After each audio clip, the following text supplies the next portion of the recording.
Yeah.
No, not yet. A little high.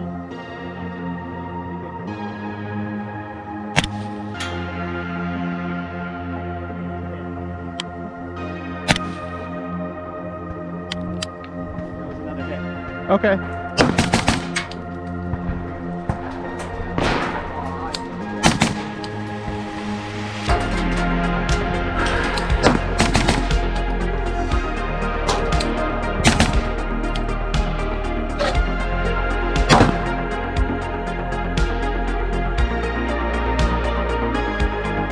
Well, hello there.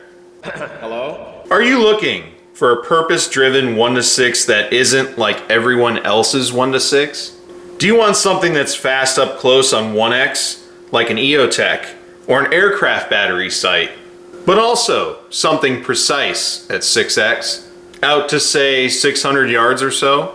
Or maybe you like to circle your problems and send them to Jesus.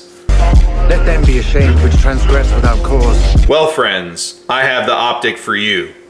The Steiner T6Xi 1-to-6 with the KC1 reticle. All right, let's tackle all the specs and everything.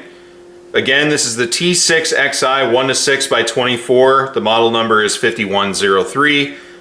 Your weight is 20 ounces. That's 1 ounce more than the Trijicon Credo 1-to-6 first focal plane, and 1 ounce less than the Gen 2E Razor for reference. Both of those are obviously 30mm tube 1-to-6s and benchmarks for comparison. The length is 10.4 inches.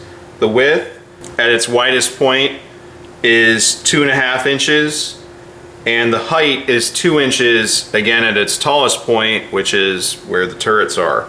Your magnification range is 1-to-6. Your objective lens, right there, is 24mm. Your tube diameter is 30mm. It's a first focal plane optic. Your field of view at 1x at 100 yards is 114 feet, and at 6x is 19 feet.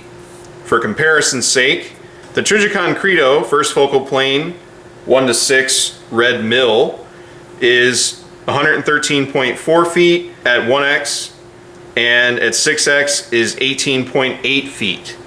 So the Steiner beats it by 0.6 and 0.2 respectively. The Razor Gen 2E is 115.2 feet and 20.5 feet respectively, beating it by almost 1.5 feet in both categories, but is also a second focal plane optic. Eye relief, 3.4 to 3.9 inches. We're going to visit that later. The reticle is the KC1 mill. That is the only reticle available. It is a zoom through reticle. Your adjustments are 0.1 milliradian. You have 30 milliradians of adjustment both in the windage and elevation turrets, which is quite excellent, really. You're not going to need 30 mils of wind, I promise, but having 30 mils of elevation could get you out to distance if you're in a pinch. How neat is that? The turrets, you have the option to run all capped, or the default option as I have it, which is capped windage and exposed turret for elevation. Battery life, it has one. I have no idea what it is, it's not published anywhere, and I'm not gonna burn out a battery figuring it out. Water resistance depth is 33 feet, and your parallax is fixed at 100 yards. Overall, pretty good stats, especially for first focal plane 1 to 6. Let's get into the first section, which is turrets, controls, throw direction, and magnification range. The turrets are very akin to the T5 series, if you're familiar with that. Steiner makes these very nice cuts in their turrets for excellent traction. They're not too sharp, but they are very positive. The turrets themselves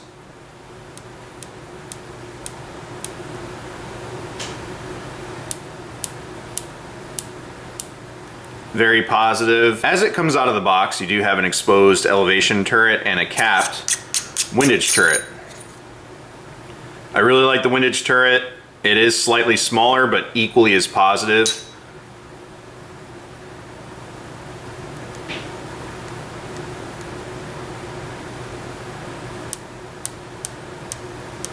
Not quite as audible, but just as tactile. And you have your L or R's written on the numbers, which is great. Gives you an excellent reference point and you don't get lost. Both adjustments are 0.1 MRAD, which is exactly what you want. Very precise adjustments. They are also matched to the reticle, which is in milliradians. Is very positive. There's an off stop in between, but you cannot spin all the way around. You do have the battery cap, which has the texturing, and it's very low profile. All of these turrets are very low profile. They stay out of the way, enough contact surface so you can get a hold of it and spin it, but it stays out of the way if you're gonna run a top mount piggyback optic or just not snag on things. They're very well sized. I like the diameter and the girth, as it were, and I like how easy it is to make your adjustments. So the controls are very well made and well laid out. You also get the same texturing on the throw lever here and the magnification ring, which is a right to left throw direction. You can do it very easily without the throw lever if you want. It's a nice firm but smooth throw. You can do it in one motion, and it's got some tension to it, but it is very smooth. So it feels quality, well made, but still, I wouldn't say high effort. It's a nice consistent effort to get your magnifications changed, but you're not gonna run any issues. You also have a locking diopter ring, which is very important. It also has the same texturing as the rest of the optic. Your magnification range is of course 1 to 6. At the bottom you have 1, then it goes to 1.5, 2, there is no 2.5, goes straight to 3, 4, 5, and 6. Those top 3 happen pretty quickly. 3 is right in the middle, although not quite right in the middle. It'd be 2.5 is where I have my throw lever, which was supplied to put it right at 90 degrees or the 3 o'clock position or 9 o'clock position based on your magnification. Eye relief and eye box. The factory lists the eye relief at 3.4 to 3.9. I will say this has a pretty decent middle of the road eye relief and eye box. It feels very similar in the eye relief department at 1x to other 1 to 6 offerings. It's when you start dialing up the magnification. You'll really notice it between 4 and 6x, and you'll see when I'm doing the footage poorly, using the GoPro behind the eyepiece, I have to move forward to get the proper eye relief from 4 to 6x. You'll also notice that I'm not running the optic in line with the charging handle. It's approximately 1/1913 section further to the rear than I would prefer to run it. Not a huge deal. I did move it up after I got my diopter set, and when we get to glass clarity and image quality, we'll talk about the diopter, but The diopter adjustment is directly related to what your eye relief is going to be. And I think they put the large range of 3.4 to 3.9 based on your diopter setting. My eyes suck. I have special eyes. I wear glasses. I have really sweet nearsightedness with just enough astigmatism to be annoying. Getting the diopter setting on this optic in particular was very challenging, but I noticed that I don't have the depth that I would prefer to have, although anytime I give this rifle over to somebody else, they're moving their head around, so I think that's more of a me problem, but that is something to keep in mind. The eye box.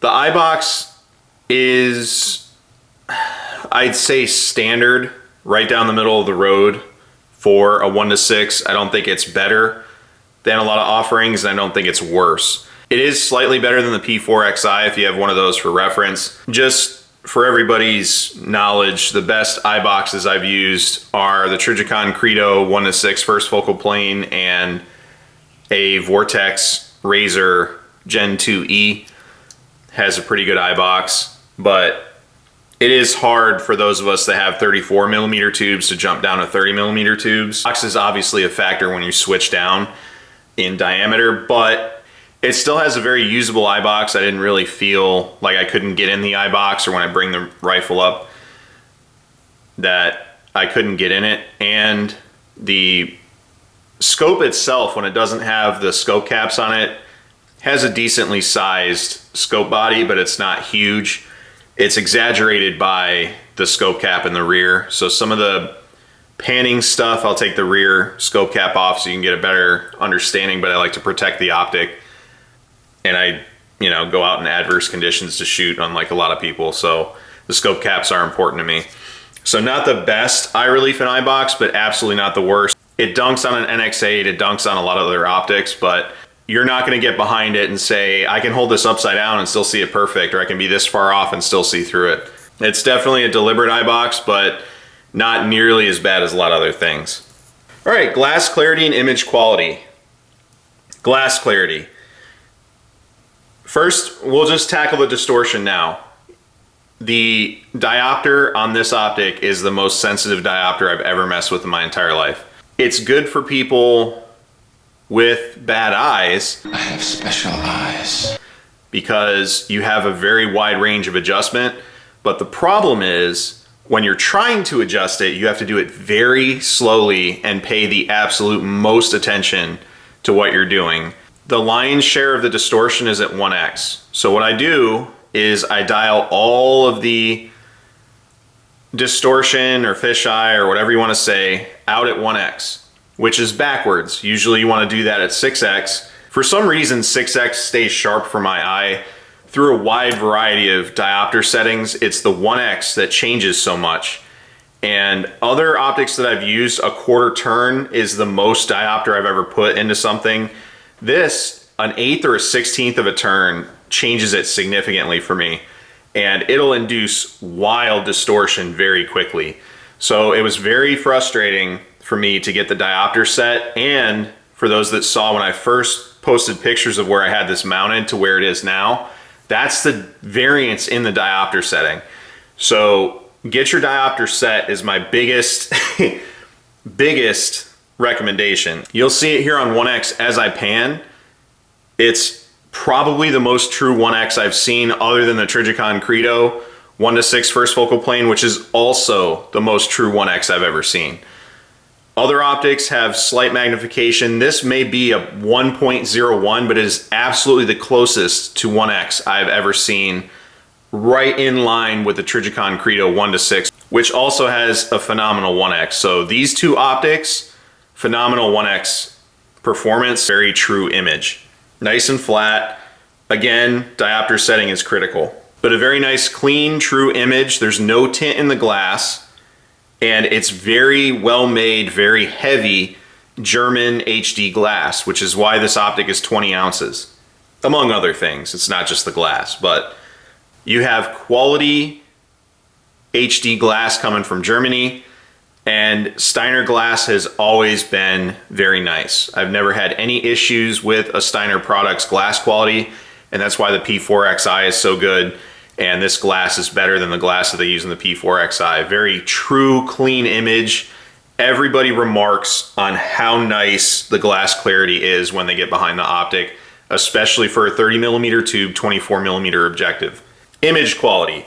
Building off of the glass clarity, you get phenomenal image quality. And as I pan through here, and sorry, it's gonna be canted one way or another. It's not easy to look through a tiny GoPro screen to try to get these images. The best I can do is figure out the eye box and the eye relief through the GoPro. It's kind of a crapshoot from there, but the image is phenomenal.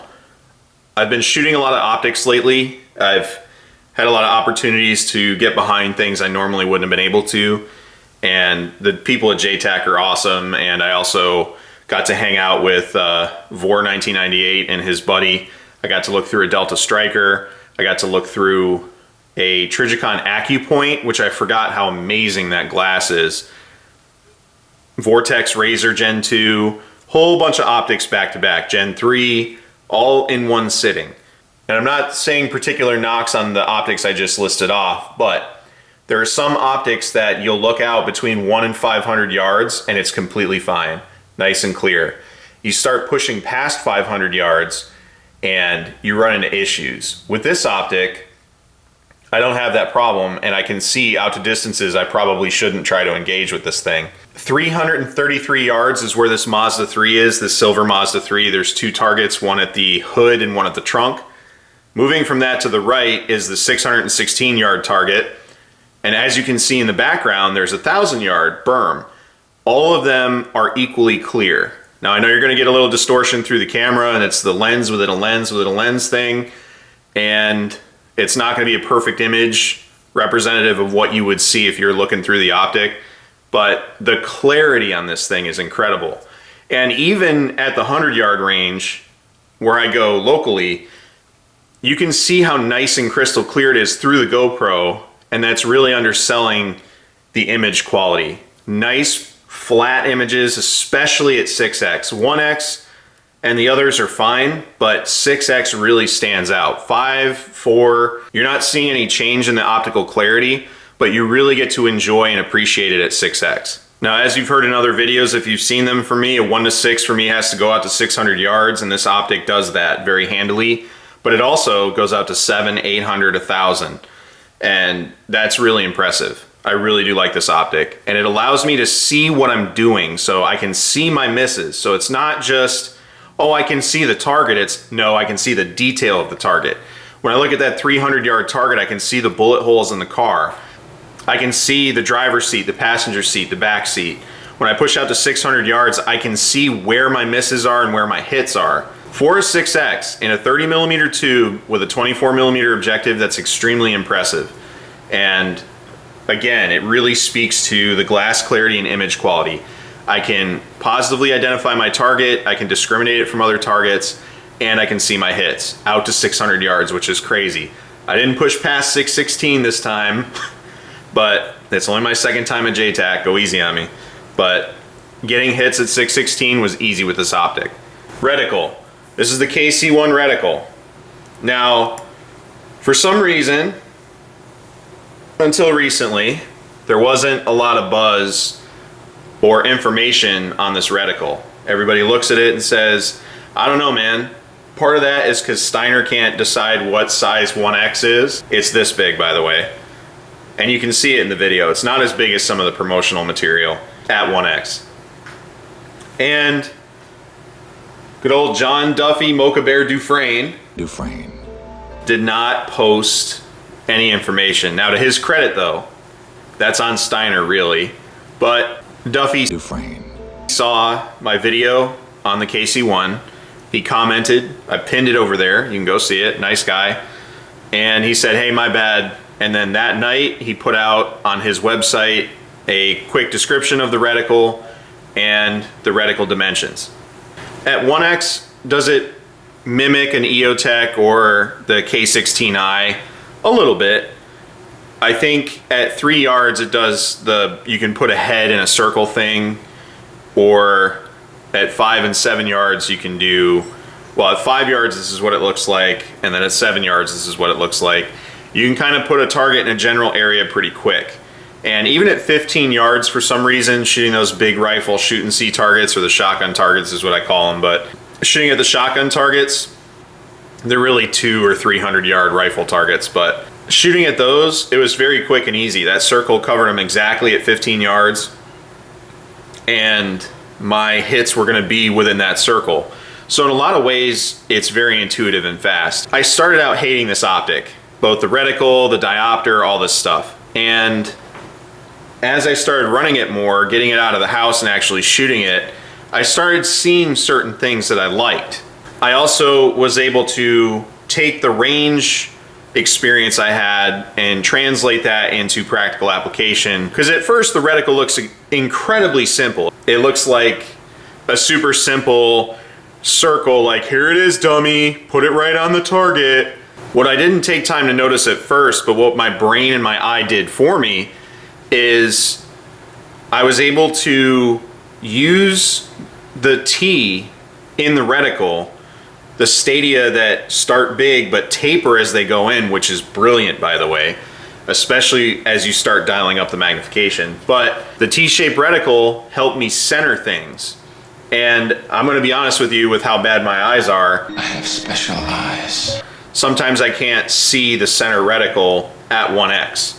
So I use the T to quickly reference. And the T is very nice because you can use it to balance on the horizon, square your shot up, or in some instances, the way I used it, and the way I'll show it to you here, is I would put the T in the center of the target on the spine, and then bring the circle up to circle what I wanted to hit.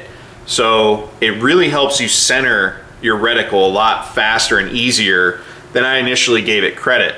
And it's not something that you get when you look at the reticle on the internet, or you're looking down in a store. You're kind of like, okay, this is a thing that exists. But when you start using it, it becomes very quick and fluid. And I don't know why. Don't ask me to explain it to you, because when I look at the reticle, I'm like, why do I like this thing? But when I use it, I don't think about it. It just flows. And it's very nice. It makes target transitions really quick. And for me anyhow, my brain responds to T-shaped reticles. They're my favorite. And I like circle dots. So the combination of both, like in the Vortex Gen 3 reticle at 1x, was really nice for me. But in this reticle, it takes a slightly different approach. Now the mid-range is where I have an issue with this. I hate the reticle at 5x. I'm not gonna sit here and sugarcoat it. At 5x, this is a zoom through reticle, and it's the nature of the beast. EOTech tried to do zoom through reticles, and I don't think they did a good job personally. I know people like their EOTech optics. They're not for me. If they're for you, great, not for me. But this is a zoom through reticle. The zoom through reticle gives you two separate reticle options, which is nice sometimes. But for me, the reason I get a first focal plane LPVO is so I can use 3x or 4x. When I use the Trijicon Credo, I'm using it usually at 3x and 4x. My AccuPower 1 to 8, between 4 and 6. I really like to see what's going on around my target before I engage and dial it up, or sometimes I'll just engage at 3 and 4x, especially in shooting competitions, unless it's past 300 yards. Where the rub is for me, 4x is still usable, 3x is pretty decent. 5x though, I don't like, and I especially do not like 5x with Illumination. Again, it's the nature of the beast with a zoom through reticle like this, so there's gonna be trade-offs somewhere. And with first focal plane, there's always a knock on the reticle at some magnification range. With this one, it's 5x, especially with the Illumination. But the good news is, and it's funny that I said good news, but when you dial it to 6x, all of that disappears and you have a remarkably useful reticle. The center dot is 0.3, whatever the measurement is in the reticle. I think it's 0.3 MRAD, but if it's 0.3 MOA or 0.3 MRAD, I'm not sure, but it's the perfect size. And when I say perfect size, I mean it is fine enough to stay out of your way, but large enough to see, and I've made incredibly precise, beautiful groups with this reticle. This reticle has screwed up other optics for me because of how fine that dot is and how much I prefer it. Even with the secondary circle around the center dot, it doesn't get in the way. I thought it would, I thought I wouldn't like it, but again, the more I used it in practical application, the more I found it was better. I can put that circle on these headshot targets at 100 yards and get my hits. I zeroed this optic in 5 rounds. With Mark 318 Mod-O, a 200-yard zero at 100 yards, I shot my first round, which impacted on the left. I made a 1 mil correction, which brought it equidistant over to the right. And then I punched, albeit a 3-shot group, a 1 MOA 3-shot group with Mark 318, which the internet will tell you is not possible. When I was shooting at 616 with the 62 grain OTM from Winchester, the Swedish stuff, I was able to hold slightly off. So I was biasing, holding right, and using the mil hash marks in the drop between the first and second hash under the circle and holding the target there and getting hits at 600. So this reticle is remarkably simple to use. It is missing something though. If only someone knew what it was missing. The other thing too is when I look through this, I feel the urge to do a crusade. I don't know what it is, but all joking aside, I've really grown to love this reticle at 6X. The stadia taper, so they're nice and thin and out of the way. The hash marks are well defined, and even with the illumination on, it's easy to see. I have one complaint, which we'll get to, but the 6X performance on this is just incredible with the glass clarity, the image quality, and the reticle staying out of my way but giving me what I need to make those hits. Illumination, it's daylight visible. When I'm doing the indoor footage, I'm on 6 or 7 based on the time of day and the ambient light. And when I'm outside, it's always at 11. Now, that said, I can see it very easily and it's a very clean illumination. There's no bleeding of the illumination into anything, and it's very clean. And it illuminates everything I need to illuminate. I will say, when I've given it to a few other people, my theory with my eyes and the way I see things, the outer ring and the small reticle in the middle are lit evenly, but because the outer ring is so large, it looks like it's not. And other people have told me the center reticle is not as well illuminated as the outside reticle. I don't know. They're seeing what they see and I see what I see, so it may look like that to you, but for me, to my eye, it looks like they're lit evenly, but the larger ring is so much bigger that it takes away from the illumination that's going on to a much smaller center reticle. But it is possible that the center reticle is not as well lit. I found the illumination to be wholly adequate and daylight visible. It gives me the ideal contrast that I would need. And with a reticle as large as it is, from 1 to even 5X, you really do not want daylight bright. It'll melt your face. As far as night vision use, there's really not going to be any passive aiming through this. Yeah, well, you know, that's just like your opinion, man. There's low light settings, but no night vision settings. Is it a 3-gun / hunting, tactical, or military grade optic? This is the T6Xi, which I can't say without hearing the gray, you know, VIXI from Barry Tomorrow. It's clearly a tactical optic, which is built for hard use in a permissive and leaving a permissive into a non-permissive and then going back to a permissive environment. Could you use it downrange? Probably. But Steiner also makes military grade optics like Trigicon and a few others, so they distinguish their products based on the application they intend to fill. This is the T series for tactical. What it's good at, what it's bad at. What it's good at, it's a Steiner, so the glass clarity is top tier. German glass, very flat image, no tint. I've had no issues once I got my diopter set. Solid construction, very well tested. The performance characteristics of this optic are usually what you see in military grade optics as far as submersion and all that other stuff.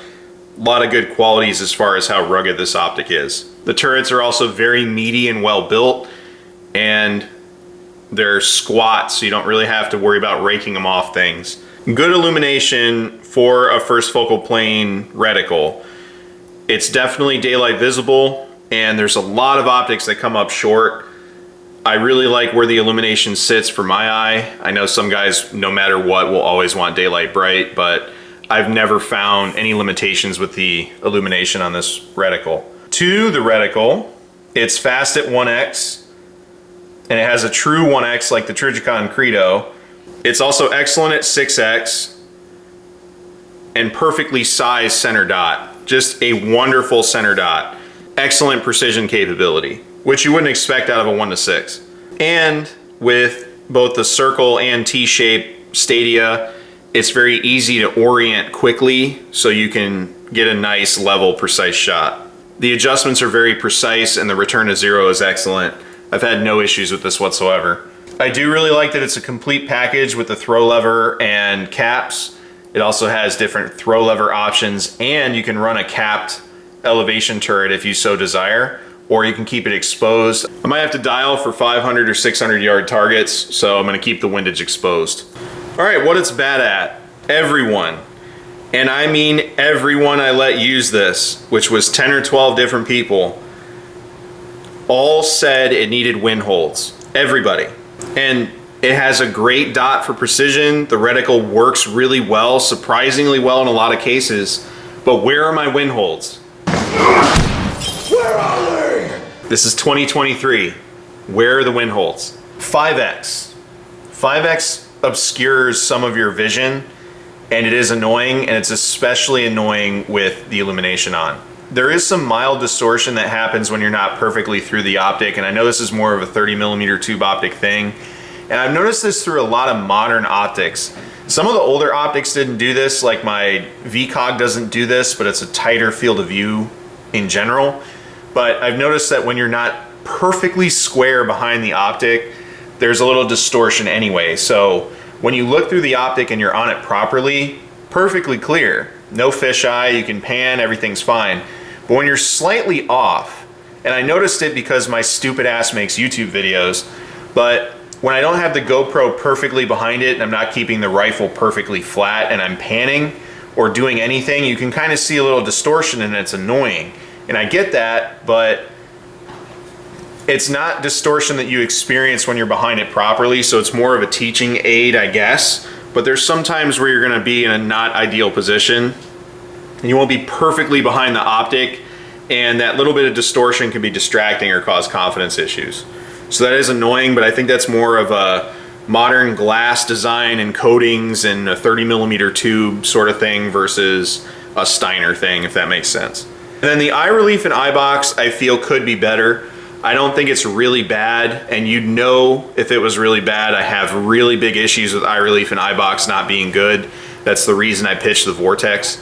So if there was an eye relief and eye box issue, I'd absolutely destroy this optic. I think it could be slightly better, but it's not bad, if that makes sense. So it's a hit for me, but for some people it won't be. And it's mostly because I've used, like the Trijicon Credo, for instance, beautiful eye box. Getting behind that thing's super easy. And it has a slight edge in eye box. Not necessarily eye relief. The eye reliefs are about the same, but the eye box is slightly better on the Credo. So I'm gonna notice when it's not on that level for a 1:6 first focal plane. All right, let's close it out. Honestly, when I bought this thing, I was not its biggest fan. I got it, I was almost positive I was gonna sell it.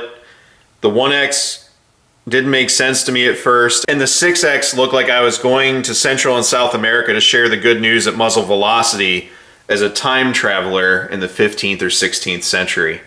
But in the first outing, I zeroed it in 5 rounds in 2.5 minutes, very quickly and efficiently.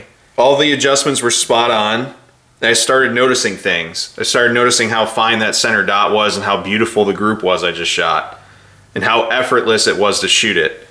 I didn't take my time, I just shot it, zeroed it, and kept it moving. I was able to engage targets effectively at 100 yards and quickly.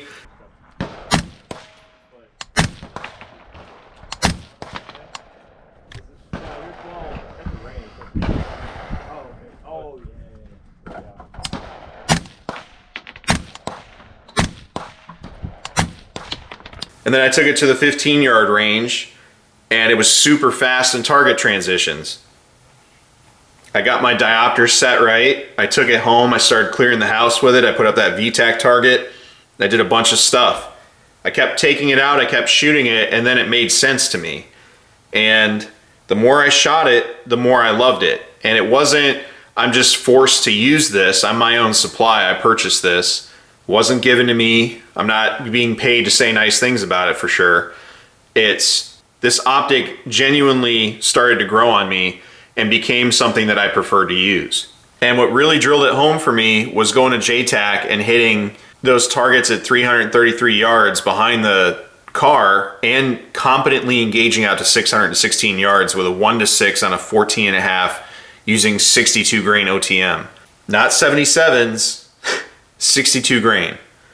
And it proved my fighting rifle 1-6 out to 600 yard concept. All of the range trips, to include JTAC, gave me the confidence and experience I needed to translate that into being able to use this optic on demand in practical settings. And yes, shooting past 50 yards is a practical setting for some of you holdouts. The weight balance feels perfect on my URGI. The glass clarity gives me exactly what I need with light transmission and a flat, clear, clean image out to the distances I need to see to competently do work. It absolutely performs above its weight class. There's some 1-8s that aren't this clear. $1,000 1-8s that aren't this clear. Now I know LPVOs are not supposed to dial, but I'm going to keep my elevation turret exposed. It does give you the option to run a capped elevation turret, but since there's no wind holds, Where are they? but the glaring lack of windage holds is going to keep me running the exposed elevation turret. I know guys are going to question this price point, but honestly I think $1,500 to $1,600 as the top end price for this thing is fair. It comes with a lot of stuff. The glass clarity is excellent, illumination's good, turrets are great, throw lever and the scope caps you get with it are on par with a lot of other optics. The SAI I think is the only other optic that offers a similar package, and it's all preference at that point really. I bought this both with the performance capabilities that it has, the confidence it gives me while I'm using it, and I know that if it somehow does break in my hands, I can send it back to Steiner and get it fixed. And I do understand that 1-6 is an oversaturated market, and a lot of people will question, will this do better for me than other optics in this segment? There's a ton of 1-6s out there. You can buy a quality 1-6 that's going to do almost whatever you want it to do. Reticle is always subjective, so that's a question you're going to have to answer for yourself. Just like Duffy Dufresne. is going to have to answer where the wind holds are. Where are they? But I really do like it. I'm keeping it, and I might buy another one, quite frankly. I haven't standardized my 1-6 optics yet, but it's between this and the Trijicon Credo. Absolutely worth a look. If the reticle looks like something you'd want to use and get behind, definitely pick one up and then start running it. I've had nothing but success with it, and taking it out to 616 yards is not a small thing. So, stellar performer in my hands. Will it work for you? I don't know. Give it a try and find out. As always, thanks for watching. Take care out there.